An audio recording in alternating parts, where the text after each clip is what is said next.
So good morning student. Today we are going to start our new topic of electricity chapter, that is Ohm's law. Okay. So Ohm's law पढ़ने से पहले एक point है उसके regarding, वो पहले देखते हैं कि क्या है। कि एक जर्मन फिजिसिस्ट था जिसका नाम था George Simon Ohm. Okay. So he found out a relationship between current I flowing in a metallic wire and a potential difference across its terminal. Okay. So जो जॉर्ज सिमोन ओम था उसने current और potential difference के बीच में एक क्या उसने relation find किया अक्रॉस इट्स टर्मिनल, मतलब जो पॉजिटिव नेगेटिव टर्मिनल्स होते हैं ना वहाँ पे उसने क्या किया, एक रिलेशन फाइंड किया. Okay. So Ohm's law says that कि अगर कोई भी एक मेटेलिक वायर है, ओके, और उसके अंदर से करंट फ्लो हो रहा है, तो करंट और उन दोनों के बीच का जो आपका पोटेंशियल डिफरेंस है, ठीक है ना, और you can say that voltage, ठीक है ना, वो क्या होगा, डायरेक्टली प्रोपोर्शनल होगा. ठीक है ना. अगर मैं ऐसा बोलता हूँ कि एक ये वायर है, एक मेटेलिक वायर है, ठीक है ना, तो यहाँ से कुछ करंट फ्लो हो रहा है, से आई. ओके. सो इसके बीच, इन दोनों के बीच का जो वी होगा ना, पोटेंशियल डिफरेंस या वोल्टेज जो भी है, वो क्या होगा, डायरेक्टली प्रोपोर्शनल होगा. मतलब कि जैसे जैसे वी इंक्रीज़ करोगे वैसे वैसे आई भी इंक्रीज़ होगा. मतलब जैसे जैसे वोल्टेज इंक्रीज़ होगा करंट भी इंक्रीज़ होगा. और अगर वोल्टेज या पोटेंशियल डिफरेंस अगर आप इसको कम करोगे तो करंट भी कम होगा. That is known as what, Ohm's law. Okay. So इससे क्या पता चला आपको कि that voltage is directly proportional to the current flowing through it. Okay. So यही है Ohm's law, that the potential difference V across the end of a given metallic wire in an electrical circuit is directly proportional to the current flowing through it provided its temperature remains same. ठीक है ना. मतलब कि जो आपका जो wire है ना, उसमें से जहाँ से करंट फ्लो हो रहा है वो पूरे थ्रू आउट उसका टेम्परेचर क्या होना चाहिए, सेम होना चाहिए. ठीक है ना. लाइक अगर एक वायर है तो उसका जो थ्रू आउट, ठीक है ना, ये वायर यहाँ से लेकर यहाँ तक जो टेम्परेचर है ना वो क्या होना चाहिए, रिमेन सेम होना चाहिए. Okay. So this is what, this Ohm's law. So जब का वी है वो डायरेक्टली प्रोपोर्शनल है आई से. ठीक है ना. और अगर मैं वी आई को अगर मैं यहाँ पे डिनोमीटर में लेकर आ जाऊँ, ठीक है ना, तो यहाँ पे मेरे इक्वल टू क्या होगा, कांस्टेंट. इस कांस्टेंट को मैं बोलता हूँ आर, और ये आर होता है मेरा क्या, resistance.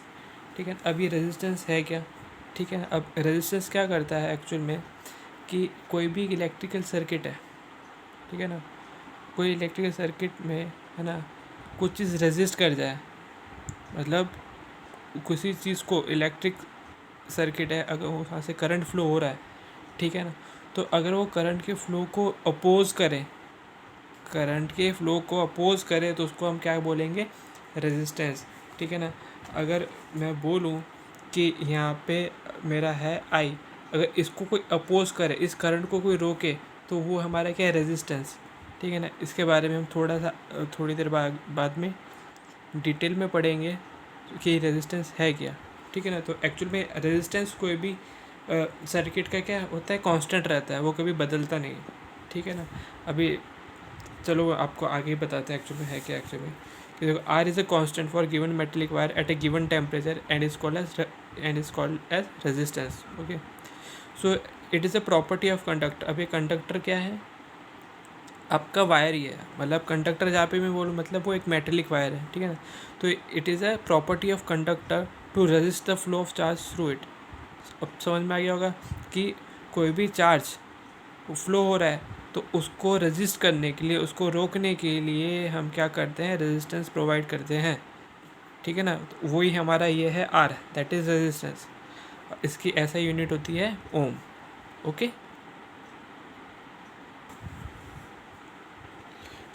So according to the Ohm's law, R equal to what, V into आई.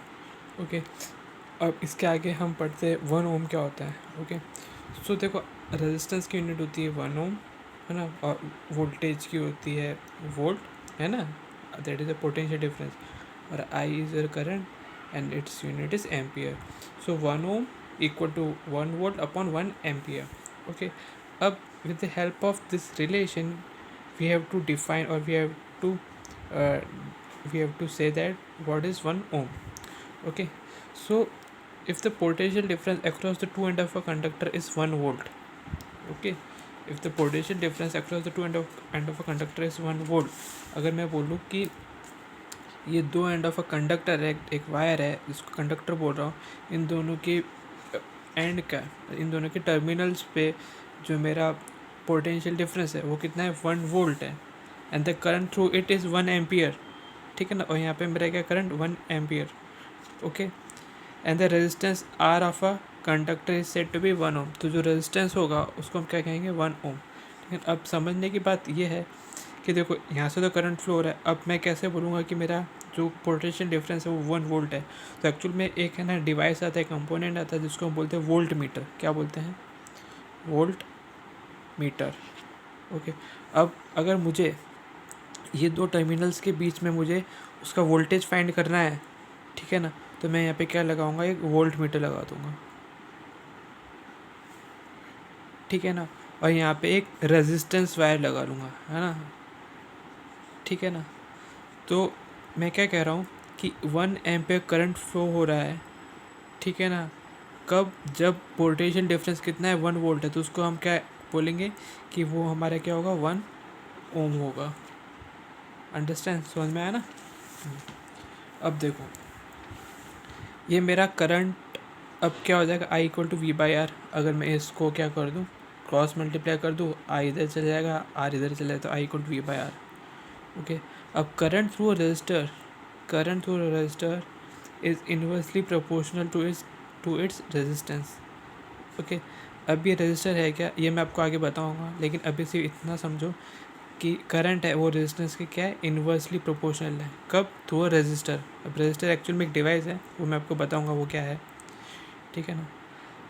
अब नेक्स्ट टॉपिक देखो, सॉरी नेक्स्ट पॉइंट देखो, a component use to regulate current without changing the voltage source is called variable resistance. Variable resistance क्या होता है कि आप current को आप रेगुलेट करो, मतलब चेंज करो विदाउट चेंजिंग द वोल्टेज, ठीक है ना, विदाउट चेंजिंग द वोल्टेज आप क्या कर रहे हो, करंट को क्या कर रहे हो, रेगुलेट कर रहे हो।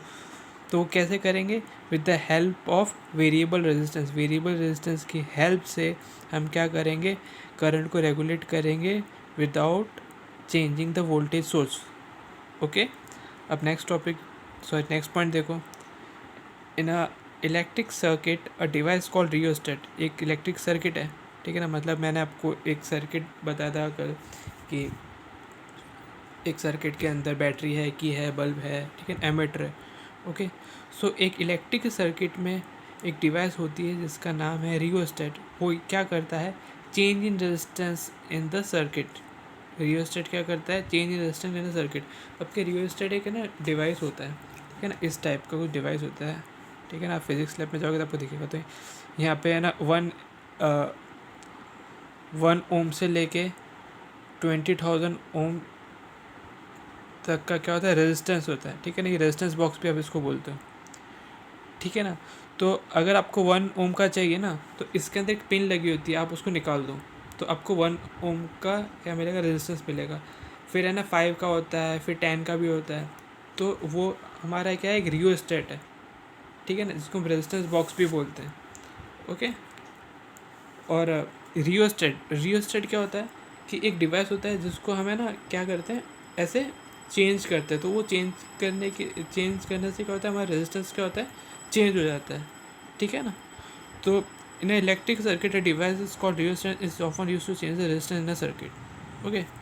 अब नेक्स्ट टॉपिक देखो, factor on which the resistance of a conductor depend, ठीक है ना, एक कंडक्टर है, एक वायर है, तो उसके वहाँ पे मैंने रेजिस्टेंस लगा दिया, ठीक है,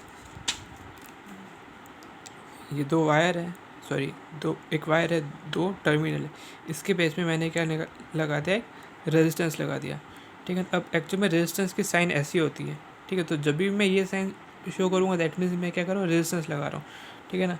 अभी मान लो कि मैंने दो टर्मिनल पे एक लगाया, रेजिस्टेंस लगाया, ठीक है ना, तो इसमें कौन कौन से फैक्टर अफेक्ट करेंगे, किस पे, इस कंडक्टर पे, इस वायर पे क्या क्या फैक्टर करेगा, ठीक है ना। तो क्या करेगा, ऑन इट्स तो देखो फर्स्ट पॉइंट है resistance of a conductor depend on its length, ठीक है ना, रेजिस्टेंस का कितना लेंथ है, ओके, रेजिस्टेंस का कितना लेंथ है, and area of cross section, उसका क्रॉस सेक्शन क्या है, and the nature of a material, okay.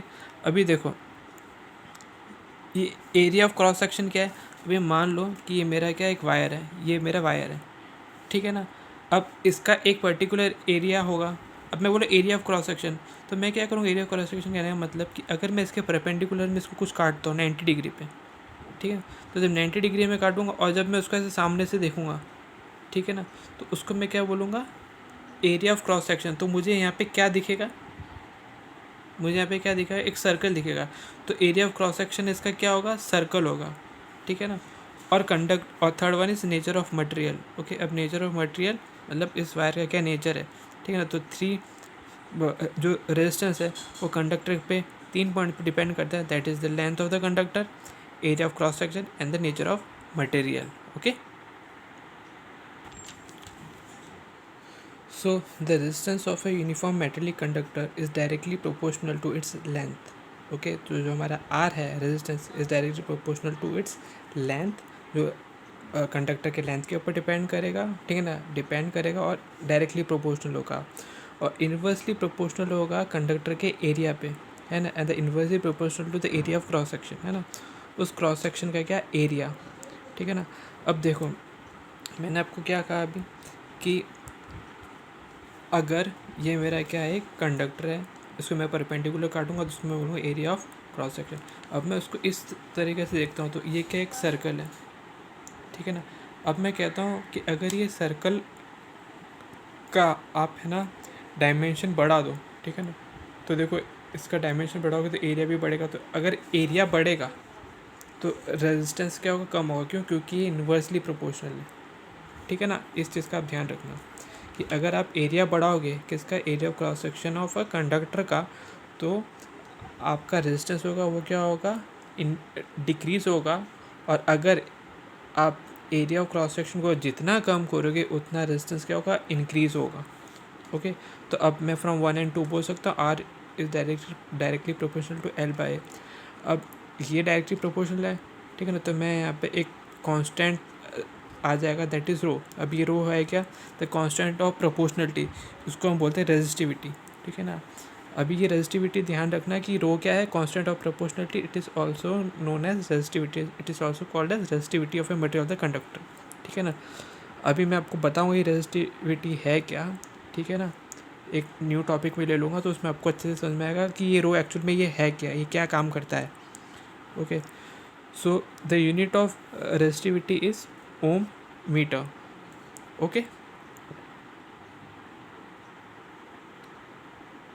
So the metal and alloy having very low resistivity in a range of 10 to the power minus 8 to the 10 to the power minus 6 ohm, okay, and they have good conduct of electricity ना, ये तो point है, तो ये आपको तो याद रखना पड़ेगा।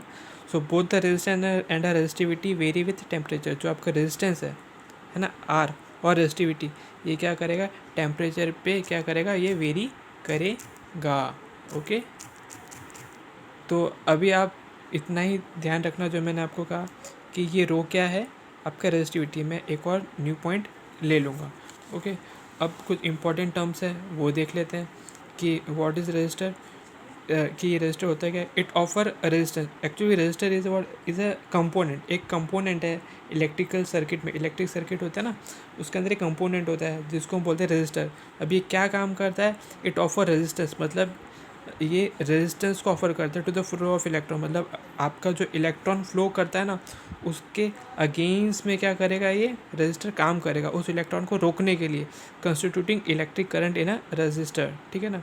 तो इलेक्ट्रॉन जो फ्लो करेगा उसके अपोजिट डायरेक्शन में, है ना, उस इलेक्ट्रॉन को रोकने के लिए हम एक डिवाइस यूज़ करते हैं जिसका नाम है रजिस्टर, ठीक है ना। और ये बहुत ही हाई रेजिस्टेंस डिवाइस होता है, ठीक है ना। It is used in those electrical device where high resistance is required, है ना, मतलब जहाँ पे करंट मतलब बहुत ही ज़्यादा मतलब प्रोड्यूस हो रहा है, बहुत ही ज़्यादा हो रहा है, तो उसको थोड़ा कम करने के लिए, ठीक है ना, उसको रेक्टिफाई, उसको थोड़ा कम करने के लिए हम क्या करते हैं, ये रजिस्टर लगा देते हैं, जिसकी हेल्प से क्या होता है कि हमारा जो करंट है ना वो क्या होता है, बैलेंस हो जाता है। उसको हम कम कर सकते हैं कि हमको कितना करंट आगे चाहिए। तो with the help of this component हम क्या कर सकते हैं, करंट को अपने हिसाब से अप्लाई कर सकते हैं with the help of this component. Okay, so our topic new is resistivity. What is resistivity? Resistivity of a conductor is defined as the resistance of a conductor of a unit length and a unit area of a cross section. मतलब एक unit length में, है ना, और एक unit area of cross section में, है ना, कितना हमको रेजिस्टेंस चाहिए, that is known as resistivity. Okay, समझ में आ गया ना। And its unit is ohm metre. Why ohm metre? देखो रेजिस्टेंस का ओम है और लेंथ का क्या है, मीटर, ठीक है ना। अब resistivity of a material depend on its length, ठीक है ना, जो अभी अभी हमने पढ़ा, what that R equal to rho L by A. तो देखो आपका जो रेजिस्टिविटी है ना, does not depend on its length, ठीक है ना, वो रेजिस्टेंस की लेंथ पे डिपेंड नहीं करेगा, ना ही उसकी थिकनेस पे डिपेंड करेगा, बट किस पे डिपेंड करेगा, उस कंडक्टर के टेम्परेचर पे, है ना। ये नोट वर्दी पॉइंट है, आप इसको याद रखोगे, that the resistivity of a material does not depend on its length और द थिकनेस, ठीक है ना। वो किस पे डिपेंड करेगा, उसका नेचर कैसा है, सब्सटेंस का और टेम्परेचर, है ना, depend on the nature of substance and temperature. Okay, and the new point is the resistivity of an alloy is generally higher than of its constitute metal, ठीक है ना। Alloy do not oxidise readily at high temperature. Okay, oxidise मतलब burn होना। जो alloy होते हैं ना वो हाई टेम्परेचर पे बर्न नहीं होते, क्यों? क्योंकि उसका रेजिस्टिविटी क्या होता है, बहुत ही ज़्यादा होता है, ठीक है ना, जिस वजह से क्या होता है, वो जो एलॉय होता है बर्न नहीं होता, ऑक्सीडाइज नहीं होता। तो आपके घर में हाउस होल्ड में होता है आपका क्या बोलते हैं, इलेक्ट्रिक होता है, आयरन होता है, टोस्टर होता है, ठीक है। तो जो वो एलॉय होता है ना उसका रेजिस्टेंस इतना ज़्यादा होता है, इतना अच्छा होता है, उसकी रेजिस्टिविटी इतनी अच्छी होती है कि उससे क्या होता है, वो एलॉय है ना ऑक्सीडाइज नहीं होता, वो बर्न नहीं होता, ठीक है ना। अब आपका बल्ब होता है, बल्ब के अंदर टंगस्टन होता है, ठीक है ना। अब उसकी भी रेजिस्टिविटी ना इतनी हाई होती है ना जिससे ना वो फिलामेंट बर्न नहीं होता, ठीक है ना। तो एक और पॉइंट है ये कि tungsten is used for filament of electric bulb, whereas the copper and aluminium are generally used for electrical transmission line. इस वजह से क्या होता है ना कि टंगस्टन और कॉपर एल्यूमिनियम है ना ये बर्न नहीं होते, ठीक है ना। सो आपके बुक के कुछ एग्जांपल्स है, ठीक है ना। एग्जांपल 12.5 है, ये हम देखते हैं, ठीक है ना।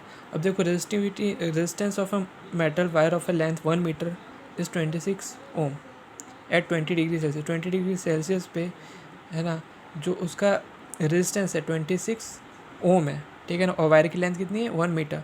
If the diameter of a wire is 0.3 millimetre, what will be the resistivity of a material at that temperature. तो आपको ये 20 डिग्री सेल्सियस के टेम्परेचर पे आपको रेजिस्टिविटी फाइंड करना है, व्हाट, आपको रो फाइंड करना है, ठीक है ना। तो मेरा आर क्या होता है, रो एल बाय ए, है ना। R is what, rho L by A. तो मेरा रो क्या होगा, R into A by L, ठीक है ना। क्रॉस मल्टीप्लाई करोगे तो आपको ये रो मिल जाएगा। अब देखो मैंने आपको जस्ट अभी बताया था कि ये कंडक्टर है, अगर मैं एरिया ऑफ क्रॉस सेक्शन काटता हूँ और मैं इस तरह से देखता हूँ तो मुझे क्या मिलेगा, सर्कल मिलेगा। तो सर्कल का एरिया क्या होता है, पाई आर स्क्वायर। अब आर क्या होता है आपका, d/2, ठीक है ना। आर क्या होता है, d/2। अब मैं आर की जगह में d/2 करूँगा तो d स्क्वायर हो जाएगा और 2 का स्क्वायर 4, ठीक है ना। तो मैंने इस एरिया की जगह लिख दिया पाई d square by 4 into L, ठीक है ना। अब मेरे को आर क्वेश्चन में दे रखा है 26 ओम, ठीक है ना। डायमीटर दे रखा है, एल दे रखा है। तो जब मैं फाइंड करूँगा तो मुझे मिलेगा रेजिस्टिविटी ऑफ 1 मीटर लेंथ का, मुझे क्या मिल जाएगा, रेजिस्टिविटी मिल जाएगी एट 20 डिग्री सेल्सियस। तो resistivity of a metal at 20 degree Celsius is what, 1.84 into 10⁻⁻6 ohm metre, ठीक है ना। अब आपका बुक का एक और एग्जांपल है, एग्जांपल 12.6। ओके, अब ये क्या है देखते हैं। A wire of a given material having length L and area of cross section A has a resistance of 4 ओम।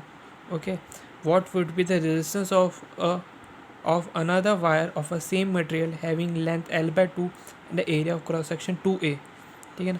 पहले उसका एरिया था a था, अब क्या हो गया, एरिया 2a हो गया, ठीक है ना। अब देखो फर्स्ट वायर था ना, उसका क्या था, रेजिस्टेंस 4 ओम था, ठीक है ना।